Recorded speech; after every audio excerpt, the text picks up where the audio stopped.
maanta halkan xafladda halkan kooban ee ka dhacaysa ma aha xaflad run ahaantii loogu talagalay cid kale ma waa xaflad la idinku talagalay idinka sababta idinka la idin soo xushay ama la idinku yeeray ee xafladda la idinku qiimeeyay waxa weeyaan waa kaalinta aad ugu jirtaan jaamacadda magaca jaamacaddu waa The Unity University it means waxa ka dhexdheehan kartaa macnaha unity inay team work tahay inay wada shaqayn tahay inay isjacayl tahay inay wada socod tahay inay isqiimeyn tahay inay isqadarin tahay ayaa halka ka muuqata biidnillaahi tacaala marka waxa weeyaan qof kasto maanta halka fadhiyo assistant lecturer wuxuu u taagan yahay unug kamida unuga jaamacadda Unity University meel kasto uu tagiyo meel kasto fadhiistaba. All of you with maybe a few 1% you've already started a journey.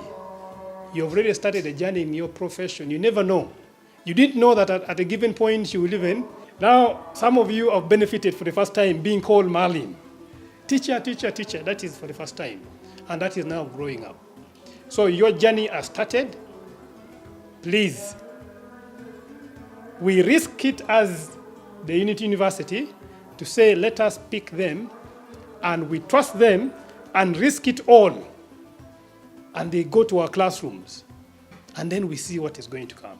And that risk that we took really has benefited us. And we are happy that we are risk takers. We as the university, we are risk takers. We took that risk, but the risk has benefited us. This is a small event, but we hope, inshallah, also when you finish the next semester, we also prepare you a big one, bigger than this. Mostly the essence is the appreciation and to thank you what you did. And if you don't give and show you the respect you earned to our hearts and the effort that you showed us, it will be also worthless. So we thank you more than once. Thank you, thank you, thank you, thank you.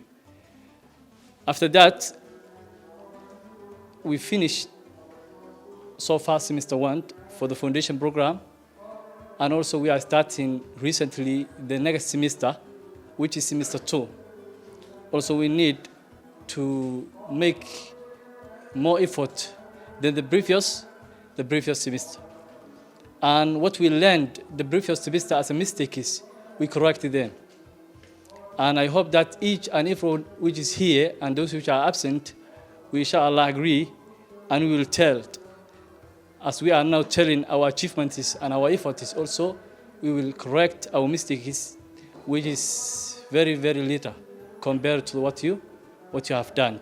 anaguna waxaad na tustay inaan muhiim idin nahay jaamacad ahaan oo maxaa la dhahaa aan agtiina qiimo weyn ku leenahay qof kasta wuxuu ku jiraa tartan oo maxaa la dhahaa ardaydiisii kula halgamayo jaamacadii sidoo kale magac wanaagsan soo kordhinayo naftiisii uu meel wanaagsan ka soo saaray waayo qofku markuu wax wanaagsan sameeyo oo la maamuuso de naftiisii horumar buu gaaray uu ku farxaya so waxaan rajaynayaa in maxaa la dhahaa mar walba jaamacadda aan appreciate gareyno activity kasta inoo sameynayso ama wax kasta cusub oo inagu soo kordhinayso waxaan filayaa kulley dadkan main campus-ka wada joogno saddexda shiftiye kala duwan ama afarta shiftiye kala duwan ilaa weekend-ka waxaan filayaa inay aanan u arkay dad badan oo walaalaa isjecel shaqadana ay in badan wax badan ay wadaagaan taasina waxay meel shaqo aan intaa ka soo shaqeynay meelihii ugu wanaagsan arkay dad si positive u fikiraya inay joogaan taana waa ku faraxsanahay kulley city campus-kana sidaa si ka wanaagsan baan ka filanaya marka laba deegaan oo insha Allah taala wanaagsanaa inay ahaayeen waxoogay waxaan filayaa dadkan soo gaari jirnay ugu badnaa waxay ahaayeen afternoon-ka iyo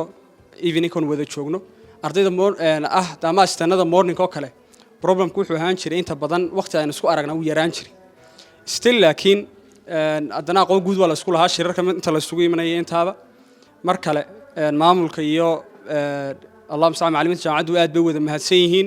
So I'm happy being here tonight to attend to this iftar dinner which has been arranged in appreciation of the good work you are doing for the university. You are doing a very big job. I remember since when we started in 2021, we encountered a very big challenge. For us, we never had translators. We did not have them. And the first day, I remember, we had some security guard who got a bit, was much astonished. He wanted to come and say over helping us, but even then he could not speak in English. But he was shocked to see us speak English. But amidst all that, we navigated through all of that, and by now, the fact that we have had a number of different graduates now, different years, I know English has now spread. We no longer have problem with the communication in English. And I know, inshallah, with the time, the whole of Somaliland will be locked with only English.